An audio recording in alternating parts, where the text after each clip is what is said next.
Hi everyone, today I'm going to show you how to make a simple and a stepped up Christmas card using the Joyful Nativity stamp set. This is from the 2016-17 annual catalogue that Stampin' Up have out at the moment, and more details are going to be below.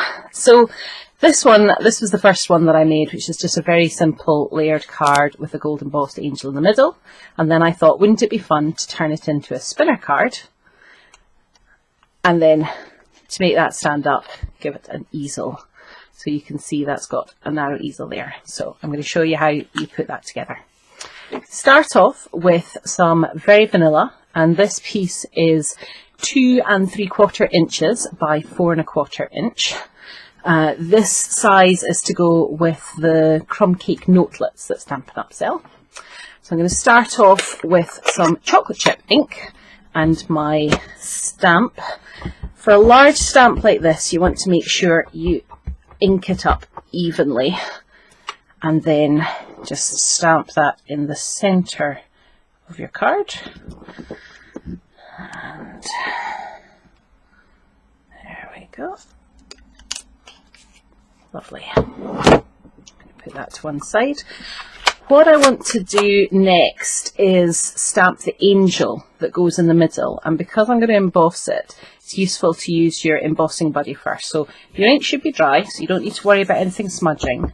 And I'm just going to put a little bit of my embossing buddy over the top, and then taking my Versamark ink and the angel from this same stamp set, and I'm going to just ink that up in the middle there, and then putting a bit of card on the bottom to catch any of the excess, sprinkle over some gold embossing powder, nice and generous with that, and then tap off the excess.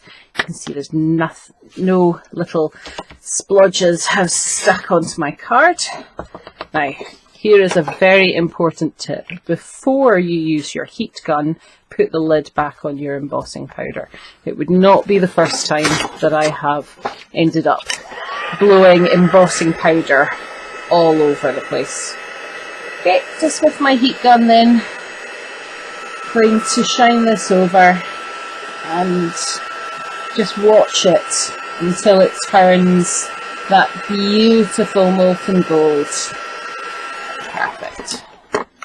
Takes no time at all. There we go. So what I want to do next is cut out the circle, and I'm using my layered circled thinlits here.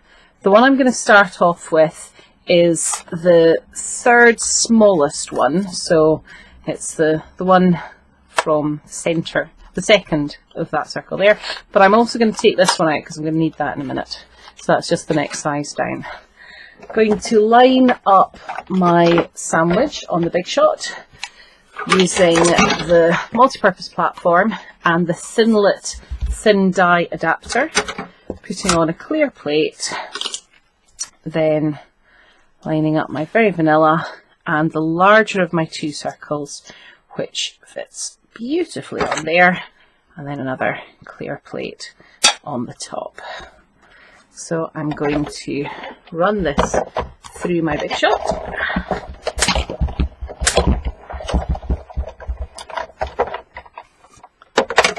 There we go.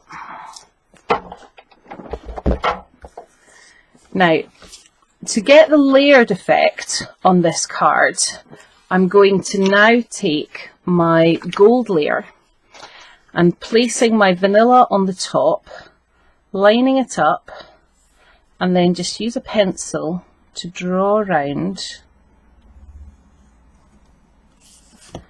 so I can see a very faint circle there. And then I'm going to use the same size of circle to cut that out. Just going to line that up.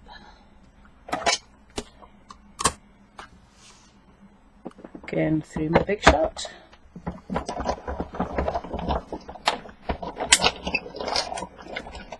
These circle thinlits are so versatile and so useful. You can use them for all sorts of aperture cards. And then for the third and final layer, Again, put my gold onto my chocolate chip and draw around the circle, and then layer it back up again with the same circle.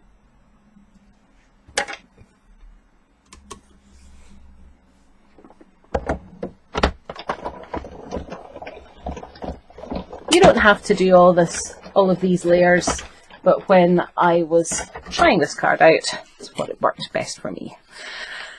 Next, what I want to do is cut the angel down so that it's a little smaller. So I'm going to use the smaller of the circles now and just line that up in the middle. Pop that through. This really takes no time at all. It's such an effective card that you could do very quickly in bulk if you wanted. There we go. I'm also going to cut out a smaller circle in gold.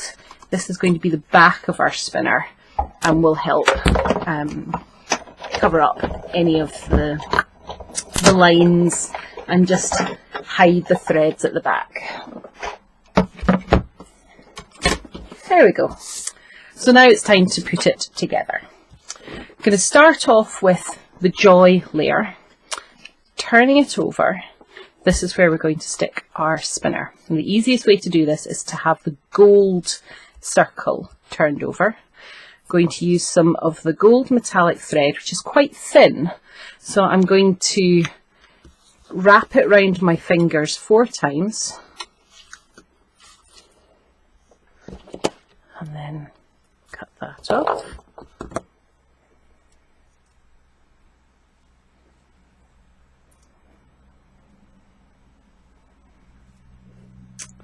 And then I'm just going to twist these so I get a thick, slightly thicker gold rope. And it only needs to be the size that's going to fit over my hole there, so it doesn't need to be particularly large. I'm going to pop that down. It doesn't matter if it unravels here because you're going to stick it down well and truly.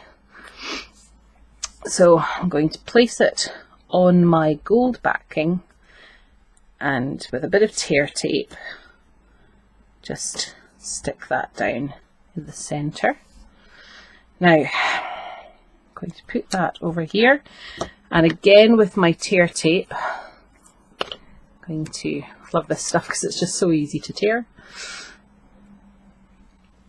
I'm going to stick it down one side.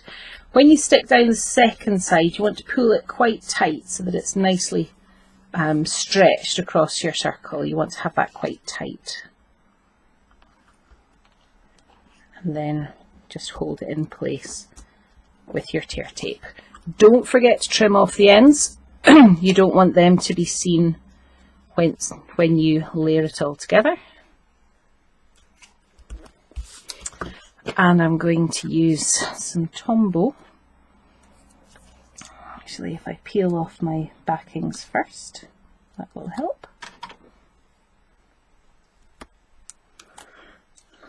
Remember to peel off all 3 of them. This will help keep your layers together as well.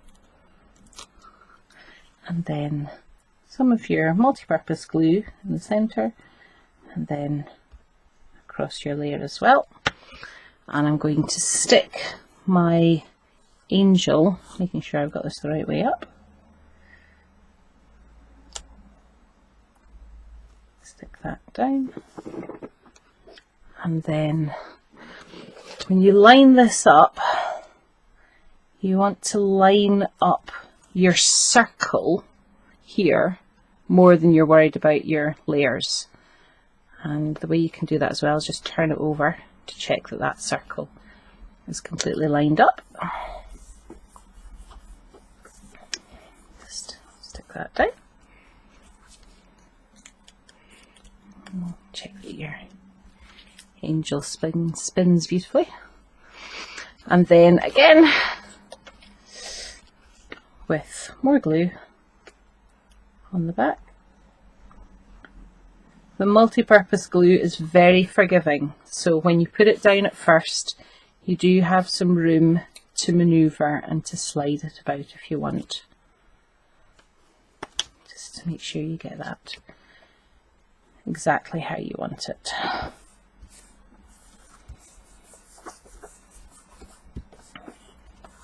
There you go. And then to finish your easel backing, this is one of our crumb cake notelets, and I'm going to score a line from this edge at 1 inch, and I can use the measurements at this side of the trimmer. Makes it nice and easy. And using my scoring, not my cutting blade, I'm just going to score at 1 inch and then fold that like so. Now normally easel cards you fold it halfway, but if we were to do that here then we wouldn't spin. So then to put it together, I'm going to put some glue only along the bottom of my card, because if you do it more than an inch then it won't stand up for your easel. And then I'm going to line this up in the centre, and of course firmly rub at the bottom where my glue is, and then stands up like this. Now just to make sure that it stands up properly, I'm going to use a little bit of this gold trim ribbon. Beautiful stuff, you can see the gold line through there. I'm going to just